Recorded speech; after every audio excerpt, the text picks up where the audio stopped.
हिंदवी स्वराज्याचे सरसंस्थापक छत्रपती शिवरायांना मानाचा मुजरा करतो।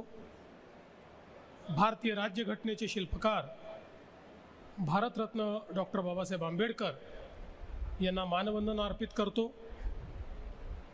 आज चौथ्या विश्व मराठी संमेलनाच्या निमित्ताने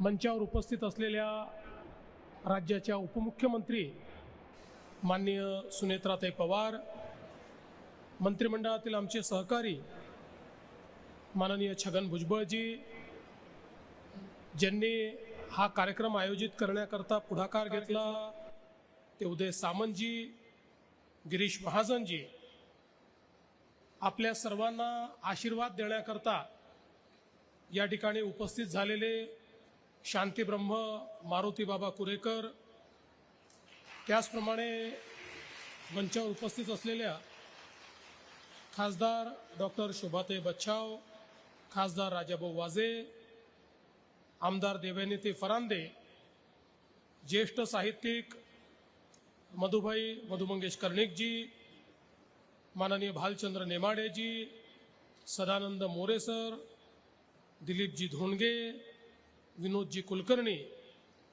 सुषमा दातार, आमदार सीमाताई हिरे, माणिकराव कोकाटे, राहुलजी ढिकले, सरोजताई अहिरे, महापौर श्रीमती इमगौरी अहेर, उपमहापौर विलास शिंदे, सचिव किरण कुलकर्णी, आयुष प्रसाद, मनीषा खत्री, डॉक्टर श्यामकांत देवरे, मंचावर उपस्थित सर्व मान्यवर आणि या विश्व मराठी साहित्य संमेलनाकरता विविध देशातून आलेले मराठीवर प्रेम करणारे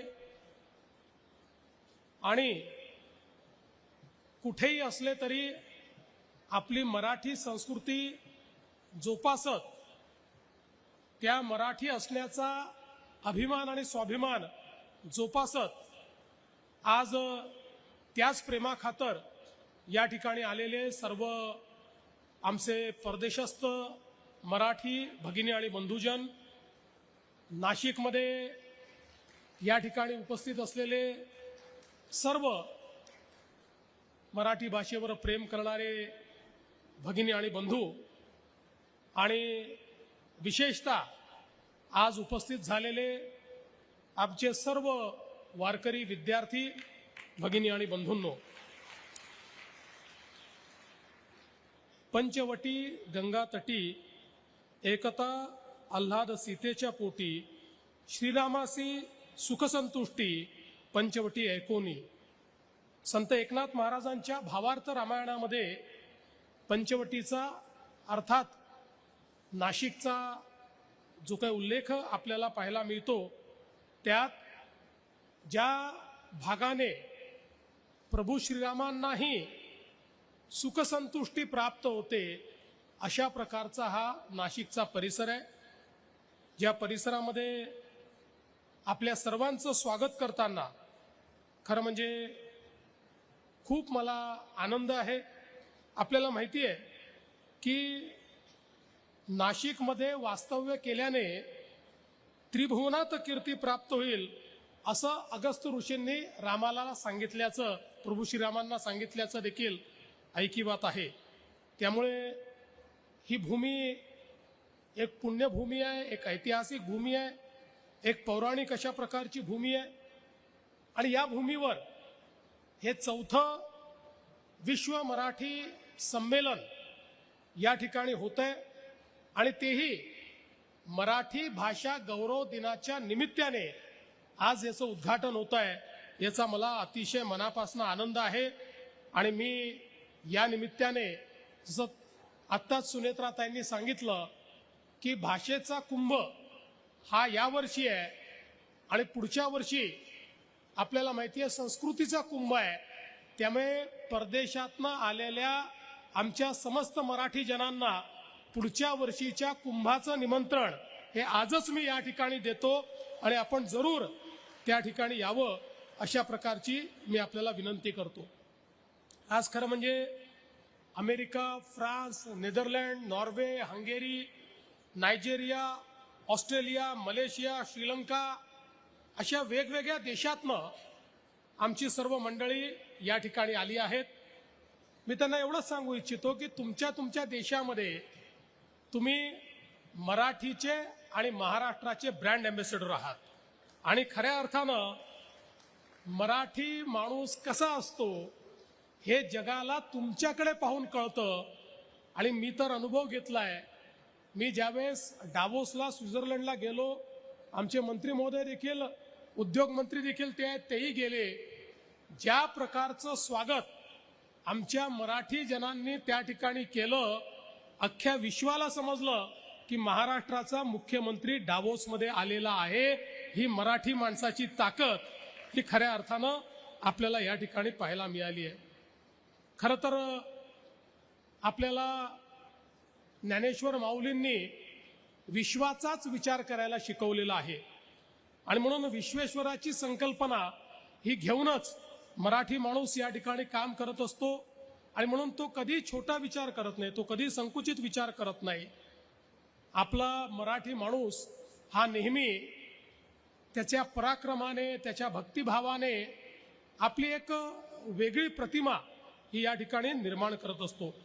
आज खरं म्हणजे मला अतिशय आनंद आहे की जे काही वेगवेगळे पुरस्कार या ठिकाणी आपण दिले आहेत ते अशा लोकांना आपण पुरस्कार दिले आहेत की ज्यामुळे मी असं म्हणेन महाराष्ट्र सरकारच्या पुरस्कारांचं महत्त्व आणि महात्म्य दोन्ही वाढलेलं आहे. अशा प्रकारचे पुरस्कार्थी आज आपल्याला या ठिकाणी लाभलेले आहेत. खरं म्हणजे आज जो विशेष पुरस्कार आपण दिलेला आहे, ज्यांना वारकरी संप्रदायाचा अर्धव्यूह म्हणून ओळखलं जातं आणि खऱ्या अर्थानं गेले 9 दशकापेक्षा जास्त काळ जे सातत्याने माऊलींची सेवा, वारकरी संप्रदायाची सेवा, वारकरी साहित्याची सेवा, कीर्तन, निरूपण या सगळ्या गोष्टीने आपल्या महाराष्ट्रातल्या आणि देशातल्या हजारो तरुणांना अध्यात्माचा गोडवा काय आहे, हरिपाठ काय आहे हे सांगतात. असे शांतीब्रह्म गुरुवर्य मारुतीबाबा कुरेकर यांचा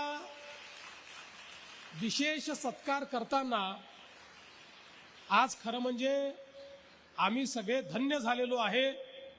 आणि मला त्यांचे आभार मानायचे आहेत की त्यांनी हा पुरस्कार या ठिकाणी स्वीकारला, कारण त्यांचं व्यक्तिमत्व हे कुठल्याही पुरस्कारापेक्षा मोठं आहे हे आपल्या सर्वांना माहिती आहे.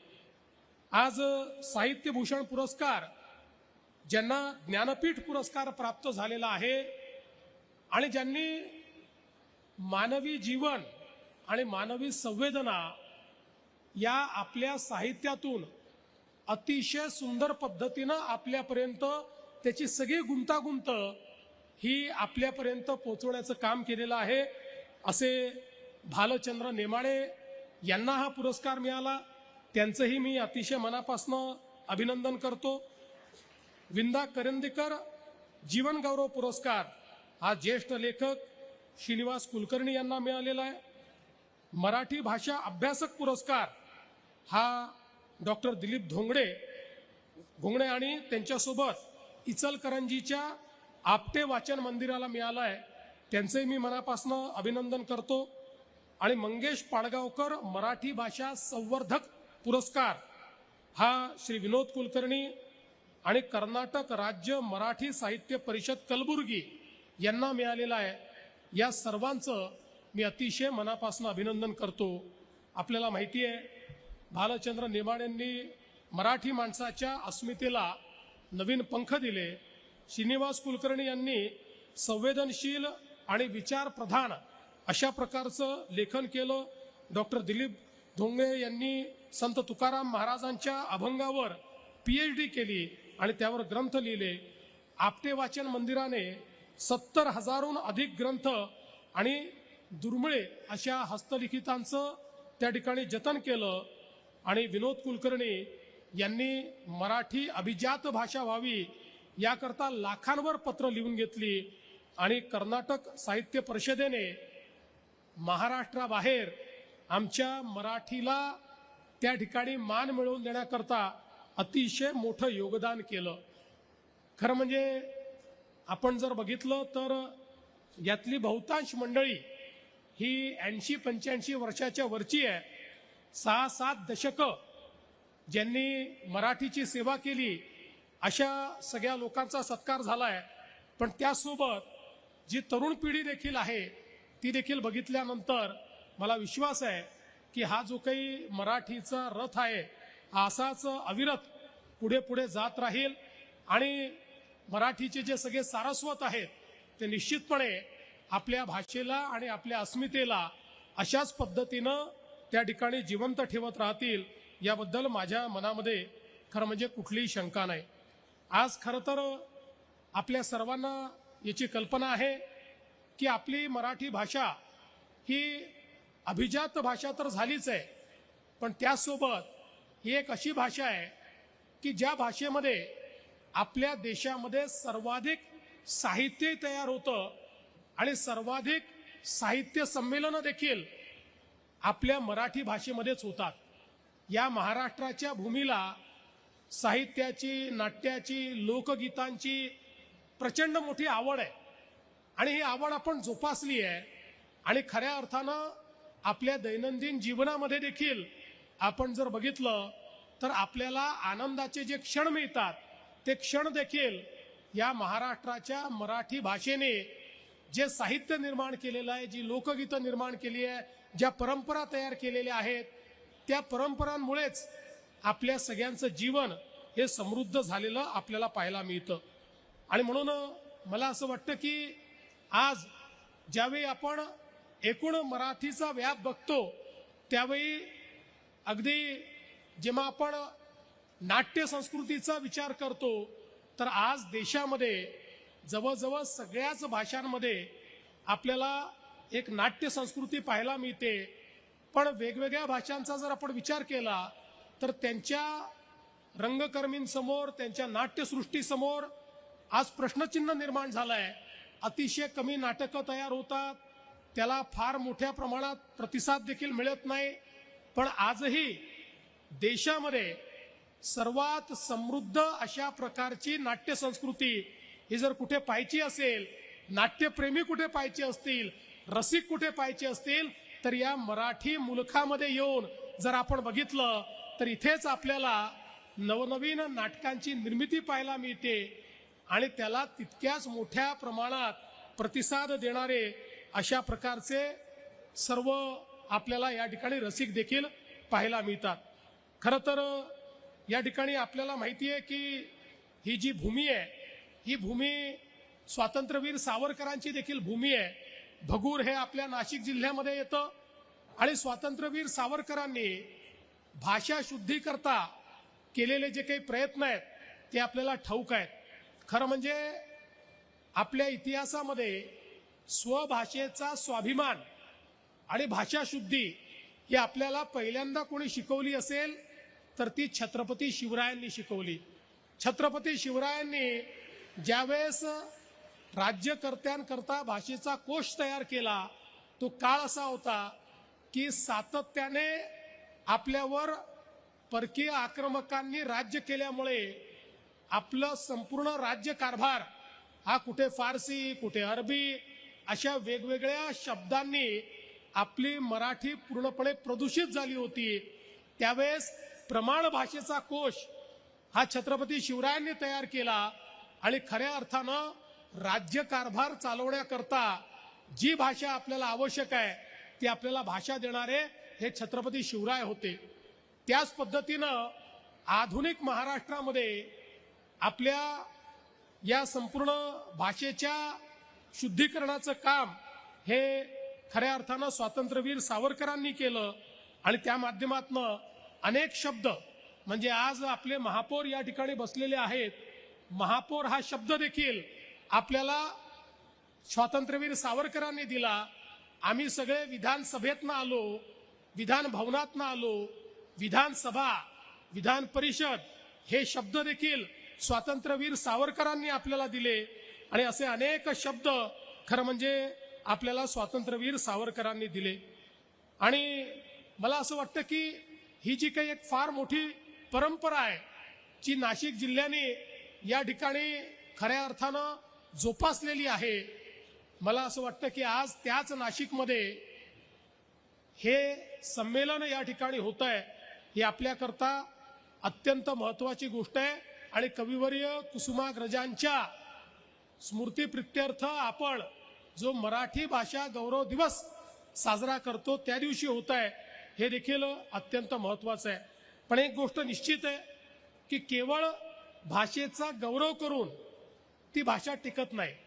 आत्ताच सुनेत्राताईंनी सांगितलं त्याप्रमाणे आमची भाषा ही व्यवहार भाषा, आमची भाषा ही ज्ञान भाषा, आमची भाषा ही ज्यावेळी त्या ठिकाणी आम्हाला जे काही जीवनाचा चरितार्थ चालवण्याकरता ज्या गोष्टी कराव्या लागतात त्याही गोष्टींमध्ये जेव्हा आमची भाषा आम्हाला त्या ठिकाणी परिणामकारक स्वरूपात मदत करते त्यावेळी ती भाषा ही जिवंत राहते। आणि म्हणून मराठी भाषेचं स्वरूप हे ज्ञान भाषेचं स्वरूप, हे व्यवहार भाषेचं स्वरूप, या दृष्टीनं आमचा मराठी भाषा विभाग हा अतिशय चांगल्या पद्धतीनं काम करतो आहे। आणि आपल्याला माहिती आहे की आता ज्यावेळेस आपण कृत्रिम बुद्धिमत्तेच्या आर्टिफिशियल इंटेलिजन्सच्या जगामध्ये आहोत, या कृत्रिम बुद्धिमत्तेने आमच्यासमोर अनेक आव्हानं देखील उभी केली आहेत आणि अनेक संधी देखील उभ्या केल्या आहेत। आज आपण जर विचार केला तर या कृत्रिम बुद्धिमत्तेमुळे आमचे जे कवी आहेत त्यांच्या समोर असा प्रश्न आता निर्माण झालेला आहे की एखाद्याला कविता येतही नसली आणि त्याने चॅट जीपीटी मध्ये जाऊन या विषयावर कविता करून द्या असा प्रॉम्प्ट दिला की त्याच्यावर कविता तयार होऊन त्या ठिकाणी मिळते। किंवा एखाद्याने त्या ठिकाणी मला या विषयावर एक लेख लिहून द्या असा नुसता प्रॉम्प्ट दिला तरी तो लेख त्या ठिकाणी लिहून मिळतो।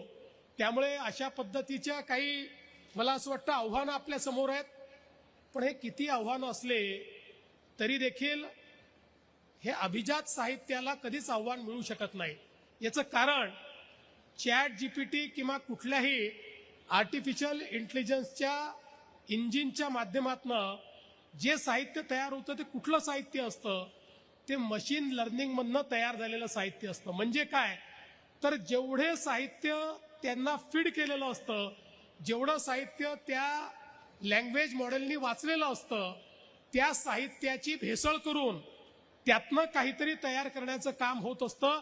त्यामुळे त्यात नवीन विचार नसतो, कोणीतरी सांगितलेल्या विचारांची भेसळ किंवा मिसळ किंवा त्याची भेळ करून आणि त्यातनं आर्टिफिशियल इंटेलिजन्स अशा पद्धतीचं साहित्य तयार करत असतो। पण मला असं वाटतं की आजही आमच्या सारस्वतांमध्ये ही शक्ती आहे की नवीन विचार, नवीन साहित्य आणि एक प्रकारच्या नवसंकल्पना आपल्या पुढे सातत्याने ते मांडत असतात। त्याच्यामध्ये वेगळ्या प्रकारचं स्पंदन असतं, वेगळ्या प्रकारची संवेदना असते। आणि म्हणून आपण आर्टिफिशियल इंटेलिजन्सकडे याच हेतूनं पाहिलं पाहिजे की एक असा प्लॅटफॉर्म आहे की ज्या प्लॅटफॉर्मचा उपयोग केला तर आमच्या मंत्र्यांनी जे या ठिकाणी सांगितलं की जे गरीबातले गरीब अशा प्रकारचे किंवा जे साहित्यिक अनुवाद त्या ठिकाणी अफोर्ड करू शकत नाही अशा साहित्यिकांच्या साहित्याचा अनुवाद आज आर्टिफिशियल इंटेलिजन्सचा उपयोग करून आपण काही क्षणांमध्ये, काही तासांमध्ये, काही मिनिटांमध्ये त्या ठिकाणी करू शकतो। आणि म्हणून मला असं वाटतं की याचा उपयोग प्लॅटफॉर्म म्हणून करून आपल्या भाषेला आणि आपल्या एकूणच मराठीच्या विकासाकरता कसा करता येईल हा विचार आपल्याला करावा लागेल। आणि आमच्या मराठी भाषा विभागाचं मी याकरता अभिनंदन करीन की त्यांनी हा विचार केलाय आणि पुढच्या काळामध्ये आर्टिफिशियल इंटेलिजन्सचा उपयोग करून मराठीच्या विकासामध्ये आपल्याला कशी भर घालता येईल आणि मराठी अभिजात भाषा तर आहेच पण ती आपल्याला सर्व दूर कशी नेता येईल, मराठी भाषेच्या माध्यमातून कशा पद्धतीनं आपल्याला आर्टिफिशियल इंटेलिजन्सचा उपयोग करून हे जे साहित्य आहे हे जनाजनापर्यंत कसं पोहोचवता येईल याचा प्रयत्न हा आम्ही पुढच्या काळामध्ये करणार आहोत।